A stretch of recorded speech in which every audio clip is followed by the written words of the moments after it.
جگر خراب ہو رہا ہو تو جسم کون سی نشانیاں دیتا ہے؟ کیا آپ کا جسم آپ کو کوئی ایسا اشارہ دے رہا ہے جسے آپ معمولی سمجھ کر نظر انداز کر رہے ہیں؟ جگر ہمارے جسم کا ایک انتہائی اہم عضو ہے۔ یہ خون سے نقصان دہ مادوں کو صاف کرنے، غذائی اجزاء کو پروسیس کرنے اور جسم کے بہت سے اہم کاموں میں حصہ لیتا ہے۔ لیکن مسئلہ یہ ہے کہ جگر کے مسائل ہمیشہ شروع سے واضح علامات کے ساتھ سامنے نہیں آتے۔ اس لیے آج کی ویڈیو میں ہم جگر سے متعلق 5 ممکنہ علامات کے بارے میں بات کریں گے۔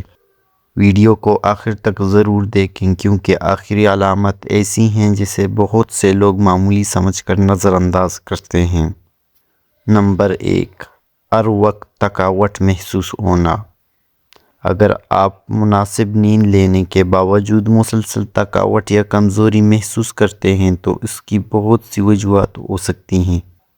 کبھی یہ نیند کی کمی، ذہنی دباؤ یا خوراک کی وجہ سے بھی ہو سکتی ہے، لیکن بعض جگر کے مسائل میں بھی تھکاوٹ اور کمزوری محسوس ہو سکتی ہے۔ اس لیے اگر یہ مسئلہ مسلسل رہے اور روزمرہ زندگی کو متاثر کرے تو اسے نظر انداز نہیں کرنا چاہیے۔ نمبر 2، بھوک کم ہو جانا یا متلی محسوس ہونا۔ کیا آپ کو پہلے کی نسبت کھانے کی خواہش کم محسوس ہوتی ہے یا کھانا کھانے کے بعد بار بار متلی محسوس ہوتی ہے؟ یہ علامات بھی مختلف وجوہات کی وجہ سے ہو سکتی ہیں، لیکن جگر سے متعلق بعض بیماریوں میں بھوک کم ہونا، متلی یا طبیعت خراب محسوس ہونا بھی دیکھا جا سکتا ہے۔ اس لیے صرف ایک علامت کی بنیاد پر یہ نتیجہ نکالنا درست نہیں کہ جگر خراب ہے۔ اصل وجہ جاننے کے لیے ڈاکٹر سے مشورہ بہت ضروری ہوتا ہے۔ نمبر 3، پیٹ میں بھاری پن یا درد۔ جگر ہمارے پیٹ کے اوپر دائیں حصے میں موجود ہوتا ہے۔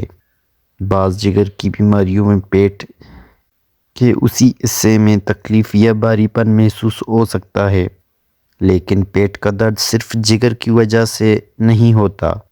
اس کی بہت سی دوسری وجوہات بھی ہو سکتی ہیں۔ اس لیے اگر درد مسلسل رہے، بڑھتا جائے یا بار بار واپس آئے تو خود سے علاج کرنے کے بجائے طبی مشورہ لینا بہتر ہے۔ نمبر 4، جلد یا آنکھوں کا پیلا ہونا۔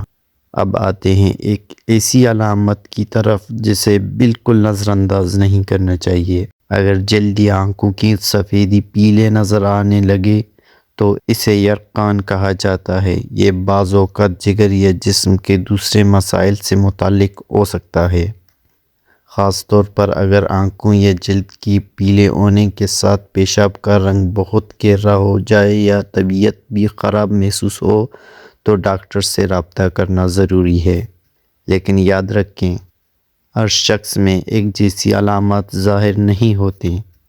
جسم میں سوجن یا پیٹ کا غیر معمولی طور پر پھولنا۔ اور اب آتے ہیں 5ویں علامت کی طرف۔ کچھ جگر کی بیماریوں میں جسم میں اضافی سیال جمع ہونے کی وجہ سے ٹانگوں، ٹخنوں یا پیٹ میں سوجن ہو سکتی ہے۔ اگر پیٹ غیر معمولی طور پر پھولنے لگے یا جسم میں اچانک سوجن محسوس ہو تو اسے معمولی سمجھ کر نظر انداز نہیں کرنا چاہیے، خاص طور پر اگر اس کے ساتھ دوسری علامات بھی موجود ہوں۔ ایک بہت اہم بات، اب یہاں ایک بات سمجھنا بہت ضروری ہے۔ ان میں سے ایک بھی علامت ہونے کا مطلب یہ نہیں ہے کہ آپ کا جگر لازماً خراب ہے۔ تھکاوٹ، بھوک کم ہونا، متلی یا پیٹ کی تکلیف بہت سی دوسری وجوہات کی وجہ سے بھی ہو سکتی ہیں۔ اس لیے صرف انٹرنیٹ پر علامت پڑھ کر خود کو کوئی بیماری بتانا درست نہیں۔ مسئلہ یہ ہے کہ ہم ان اشاروں کو اس وقت تک نظر انداز کرتے رہتے ہیں جب تک مسئلہ زیادہ واضح نہ ہو جائے۔ اس لیے اپنے جسم میں ہونے والی مسلسل اور غیر معمولی تبدیلیوں کو نظر انداز نہ کریں۔ اپنی صحت کا خیال رکھیں، متوازن غذا کھائیں، مناسب جسمانی سرگرمی رکھیں اور اگر کوئی مسئلہ مسلسل موجود ہو تو ڈاکٹر سے مشورہ کریں۔ یاد رکھیں، صحت کے معاملے میں بروقت توجہ ہمیشہ بہتر ہوتی ہے۔ اگر آپ کو یہ معلومات مفید لگی ہیں تو ویڈیو کو لائک کریں اور ایسی مزید معلومات ویڈیو کے لیے چینل کو سبسکرائب کرنا نہ بھولیں۔ اللہ حافظ۔